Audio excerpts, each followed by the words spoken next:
मित्रों नमस्कार। हर हर महादेव। आज शिवरात्रि है। आपको शिवरात्रि की शुभकामनाएं।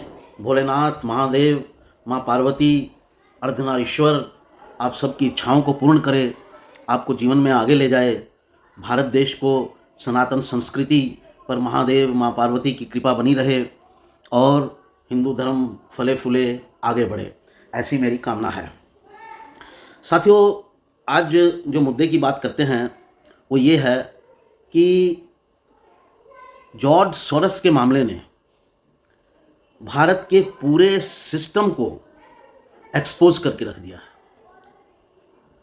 कि जॉर्ज सोरस जैसे लोग कैसे भारत की राजनीति को प्रभावित करने की कोशिश करते हैं, ना केवल भारत बल्कि किसी भी देश की। ये वो हिडन हैंड्स हैं, ये वो छुपी हुई ताकतें हैं जो पर्दे के पीछे से राजनीति को प्रभावित करती हैं और नरेटिव गढ़ती हैं। ये आम जनता की नॉलेज में पहली बार आया है। भारत में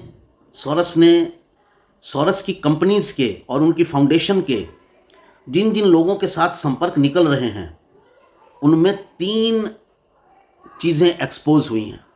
एक पूरा नरेटिव एक्सपोज हुआ है और 3 चीज़ें, 3 इंस्टीट्यूशंस जो हैं वो एक्सपोज हुए हैं। पहली बात, पॉलिटिकल सिस्टम, कैसे ऐसी कंपनियां भारत के पॉलिटिकल सिस्टम को प्रभावित करने की कोशिश करती हैं। दूसरा, कैसे मीडिया को ऐसे लोग प्रभावित करने की कोशिश करते हैं, क्योंकि इनके संपर्क कई मीडिया हाउसेस से बताए जा रहे हैं और जिनके बारे में बताया जा रहा है वो उसमें वायर जैसी घोर हिंदू विरोधी और एंटी मोदी जैसे मीडिया हाउसेस भी हैं, ऐसा भी बताया जा रहा है, ऐसा भी आरोप है। और जुबैर जैसे लोग भी हैं जिन्होंने नुपुर शर्मा मामले के अंदर अपना एंटी इंडिया रुख जो है वो जारी सबको बता दिया था, एक्सपोज कर दिया था। और कैसे इन लोगों का महिमा मंडन किया जा रहा है और कैसे दुनिया में इन लोगों को जो सर्टिफिकेट्स दिए जाते हैं वो सारा काम भी जो है वो ऐसी ही संस्थाएं करती हैं। तो साथियों, पॉलिटिकल सिस्टम को इसने एक्सपोज किया, मीडिया हाउसेस को इसने एक्सपोज किया और जो एनजीओज हैं उनको भी इसने एक्सपोज किया, क्योंकि कई एनजीओज से इनके संपर्क हैं। तो इन तीनों के बारे में चर्चा करेंगे। एक वीडियो में तो नहीं हो पाएगा, एक एक दिन करके कोशिश करते हैं, मैं निकाल के आपको बता के कोशिश करता हूँ। तो साथियों, पहले बात करते हैं पॉलिटिकल सिस्टम की। तो पॉलिटिकल सिस्टम के अंदर जॉर्ज सोरस की कहानी पहले मैं बता दूं, क्योंकि हो सकता है कुछ ऐसे व्यूअर्स हों जिनको ये पूरी कहानी ना पता हो। जॉर्ज सोरस एक बिलियनरी हैं, हंगरी में पैदा हुए, अभी अमेरिका में हैं और वो अपनी संस्थाएं चलाते हैं जो वो कहते हैं ओपन सोसाइटीज़ के लिए हैं, डेमोक्रेटिक सोसाइटीज़ के लिए हैं और वहाँ के लोगों को वो प्रभावित करते हैं। ये जिसका उद्देश्य ये बताया जाता है कि हम ओपन सोसाइटी के लिए, डेमोक्रेटिक सोसाइटीज़ के लिए ये काम कर रहे हैं। इन्होंने कल एक बयान दिया और जिसमें कहा कि मैं नरेंद्र मोदी को हटाना चाहता हूँ, नरेंद्र मोदी को हटाने से भारत में डेमोक्रेसी स्थापित होगी। तो उनके इस विवादास्पद बयान से, और इन्होंने कुछ दिन पहले ये बयान भी दिया था कि इस काम के लिए मैं $1 बिलियन खर्च करूँगा और उसकी एक यूनिवर्सिटी बनाऊँगा जो मोदी जैसे लोगों को हटाने का काम करेगी। तो साथियों, ये एक बड़ी डेंजरस स्टेटमेंट थी कि कोई बाहर का आदमी बैठ के ऐसी बातें करें, हमारे आंतरिक मामलों को प्रभावित करने की कोशिश करे। तो साथियों, इसकी फिर खंगालना शुरू हुआ इस मामले को कि इनकी जो सोसाइटीज़ हैं या जो इन्होंने एनजीओ बना रखी है वो भारत में किन किन लोगों को दान देती हैं या पैसा देती हैं। और पता चला कि ये तमाम ऐसे लोगों को पैसा देती हैं जो एंटी बीजेपी हैं, एंटी मोदी हैं, एंटी सनातन हैं, एंटी इंडिया हैं। और ये तमाम ऐसे लोगों को धन प्रोवाइड करती हैं जो इस पूरे सिस्टम को, जो प्रो सनातनी है, प्रो हिंदू है, बीजेपी का है या नरेंद्र मोदी से रिलेटेड है, उखाड़ने का काम करती हैं। यानी डेमोक्रेसी का कोई मतलब नहीं है। यानी कि हिंदुस्तान के लोग ये तय नहीं कर सकते कि उन पर मोदी रूल करेगा, बीजेपी रूल करेगी, या कांग्रेस रूल करेगा, या राहुल गांधी रूल करेंगे, या लेफ्ट रूल करेगा। मतलब ये हिंदुस्तान के लोगों का काम नहीं है। ये काम किन लोगों का है? एक नरेटिव सेट करने वाले। और ये नरेटिव सेट करने वाले वही लोग हैं जिनकी हम बार बार चर्चा करते हैं। ये हैं लेफ्टिस्ट, ये हैं अर्बन नक्सल्स, ये हैं तथाकथित सेकुलर जो अपने आप को कहते हैं, ये हैं तथाकथित लिबरल, और ये हैं इस्लामी। ये जो 5 लोगों का गुट बना हुआ है, ये अपना नरेटिव फिट करने की हर जगह कोशिश करते हैं। और इनका नरेटिव क्या है? इनका नरेटिव एंटी हिंदू है। एक हिंदू कितने भी मर जाएं, ये कुछ नहीं बोलेंगे। मतलब सबसे बड़ा क्राइम क्या हो सकता है? किसी को जान से मार देना। तो अगर हिंदू मरते हैं तो मरते रहें। ये जो 5 लोग हैं, ये जो 5 तरह के लोग हैं, ये कोई सिंपैथी नहीं जताते हैं। लेकिन अगर एक भी मुसलमान को कुछ हो जाए तो ये आसमान सिर पे उठा लेते हैं, चाहे वो मुसलमान गलत ही क्यों ना हो। अभी 2 दिन पहले पलामू के अंदर झारखंड में शिवरात्रि की तोरण द्वार लगाया जाना था, शिवरात्रि मनाने के लिए हिंदुओं का। लेकिन वहाँ के अल्पसंख्यक समुदाय ने, यानी मुसलमानों ने, उन पर पत्थरबाजी शुरू कर दी। आपने कोई हो हल्ला सुना इसका? कोई नहीं होगा। लेकिन अगर यही काम किसी मुसलमानों के फंक्शन पर हिंदू कर देते तो देश में बड़ी बड़ी सब पेपर्स की जो हैं वो हेडलाइंस होती और सब टीवी चैनल पर ये चल रहा होता। यही इन लोगों का कमाल है। यानी सोरस जैसे लोग कह रहे हैं कि आप कर राज कौन करेगा, ये हम तय करेंगे। जैसे ये पंचमकार, इनको कुछ लोग कहते हैं, जो मैंने 5 तरह के लोग गिनाए, ये तय करना चाहते हैं कि देश पर राज कौन करेगा, ये तो हम तय करेंगे, यानी जनता तय नहीं करेगी। तो आप तो डेमोक्रेसी को ही किल कर रहे हैं। डेमोक्रेसी फैलाने के नाम पर, ओपननेस लाने के नाम पर आप उसी डेमोक्रेसी को किल कर रहे हैं।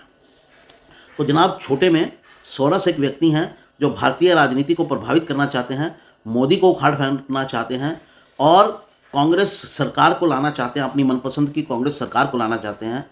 और इसके लिए वो ऐसी शक्तियों को बढ़ावा देती हैं जो हिंदुस्तान में मोदी सरकार के खिलाफ काम करती हैं।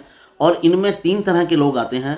Political party number 1, number 2 left oriented media, number 3 left oriented NGO, जो देश में कहीं पर भी बवाल करते रहते हैं राइट विंग फोर्सेस के खिलाफ, या जो देशभक्त ताकतें हैं उनके खिलाफ। ये नेशनलिज्म के भी खिलाफ है मिस्टर सोरस। तो ये तो हुई कुल बात सोरस की। अब सोरस के संबंध किससे हैं?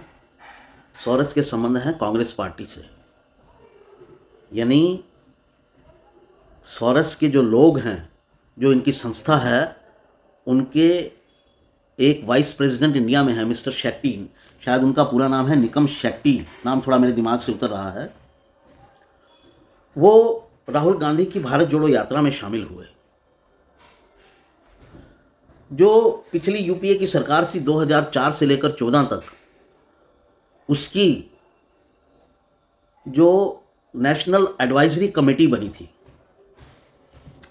2004 से 2014 तक जो यूपीए की सरकार थी, उसको गाइड करने के लिए उसके प्रधानमंत्री थे मनमोहन सिंह, और उसको गाइड करने के लिए एक कमेटी बनाई गई थी।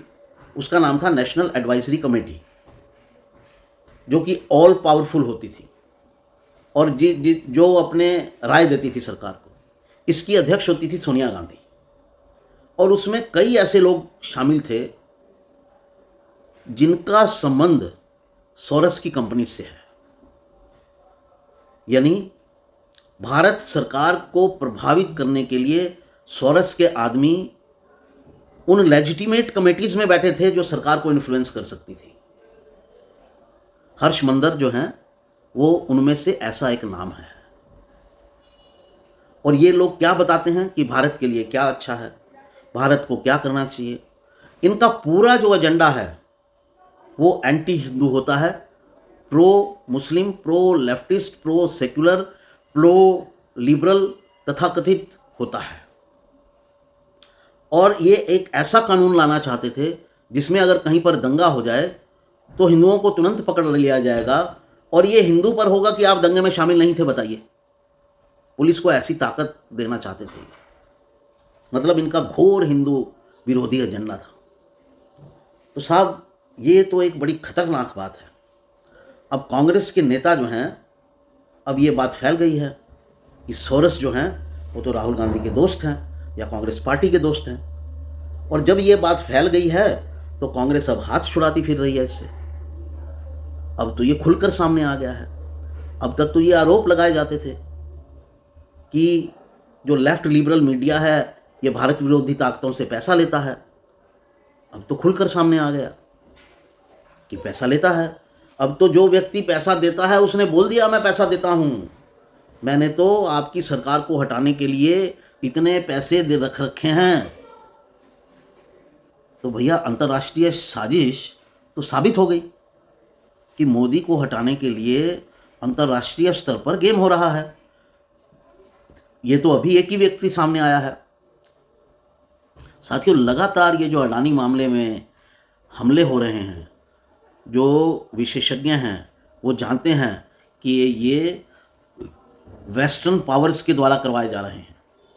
पहला हिंडनबर्ग की रिपोर्ट। हिंडनबर्ग एक शॉर्ट स्टॉक मार्केट में शॉर्ट सेलर है, सोरस भी शॉर्ट सेलर है। इसने भी कई देशों की इकोनॉमी को बर्बाद किया हुआ है, जिनमें से बैंक ऑफ इंग्लैंड एक था। तो हिंडनबर्ग के माध्यम से वो रिपोर्ट पेश की गई। रिपोर्ट सही है या गलत ये जांच होनी चाहिए और अडानी पर होनी चाहिए। लेकिन पहला हमला वो किया गया मोदी सरकार पर।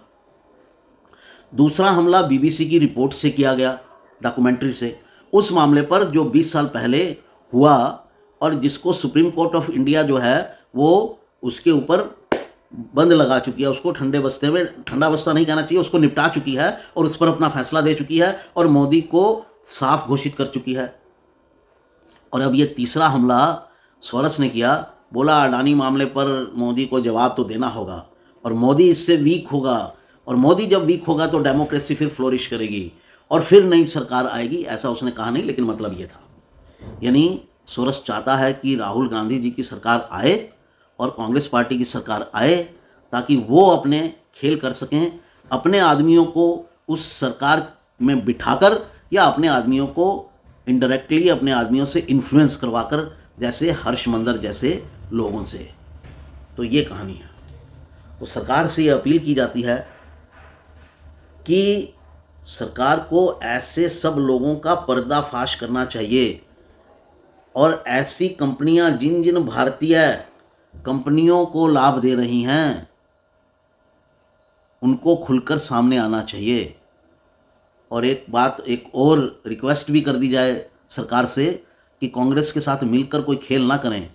ये देश की जनता का अधिकार है ये जानना कि कौन कौन व्यक्ति ऐसी विदेशी ताकतों से पैसे ले रहा है, कौन कौन पॉलिटिकल पार्टी ऐसी विदेशी ताकतों से पैसे ले रही है। उसमें चाहे फिर बीजेपी हो या चाहे कांग्रेस, जैसे इस मामले में कांग्रेस का नाम आया, तो क्या बीजेपी भी यही काम करती है?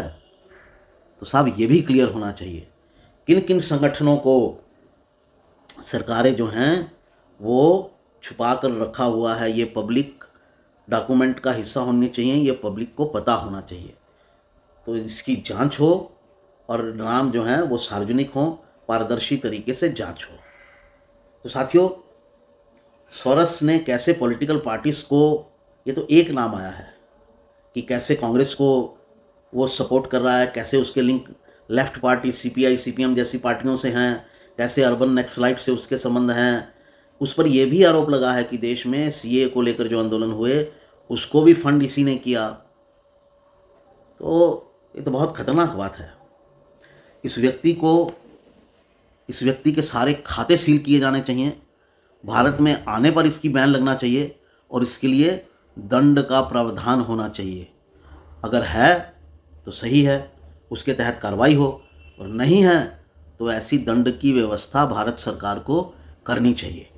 तो साथियों, हम समझेंगे कि इसके अलावा इन्होंने मीडिया को कैसे प्रभावित किया और जो बड़े अनंबरदार यानी बहुत बड़े झंडाबदार बनते हैं मीडिया की स्वतंत्रता के, मीडिया की निष्पक्षता के, एक निष्पक्ष एजेंडा चलाने के, वो सारे कैसे ऐसी कंपनियों से पैसे लेते हैं और उनमें किन किन का नाम है वो भी मैं आपको बताऊंगा इससे अगले एपिसोड में।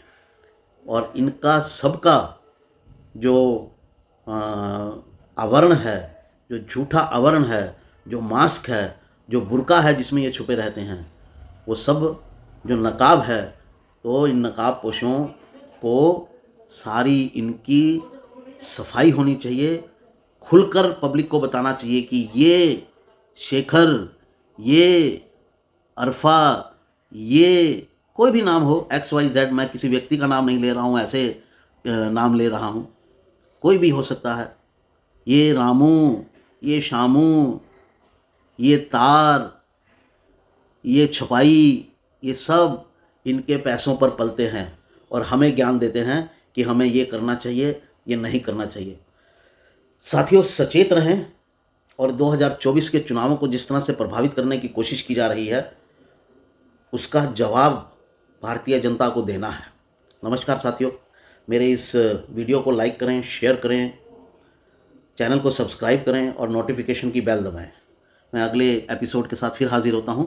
नमस्कार, जय हिंद, वंदे मातरम।